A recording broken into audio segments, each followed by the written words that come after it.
Hello, this is Robert, coming with you with a continuation of part two of our courageous faith that we talked about the last time. Today I want to finish courageous faith with you. Again, like I said, you find this story in Matthew 14, starting in verse 22, all the way up to 33. And today, this is where we're going to pick up. Last time when we left off, we talked about the courageous faith that Peter had by stepping out of the boat in the midst of the storm. Today, we're going to pick it up at that point.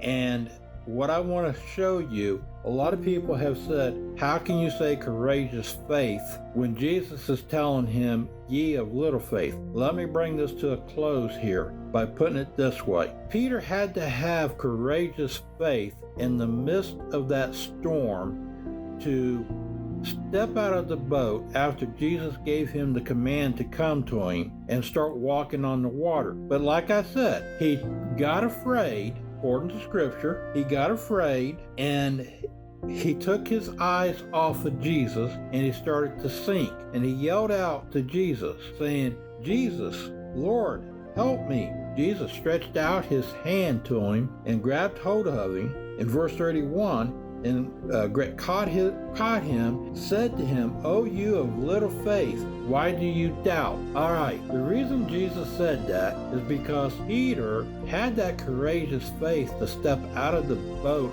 in the midst of that storm. Just like us, we have to have faith in the midst of our storm. So when we get into the storm, we know that we can call out to Jesus to help us, but we got to keep our eyes on Jesus. And what happened with Peter was simply this. He was afraid because the wind started blowing, the waves started hitting him, and he took his eyes off of Jesus and looked at his situation. And as soon as he did that, that's when he started to sink. So for us, we got to remember that when we're in the midst of a storm, we need to keep our eyes on Jesus.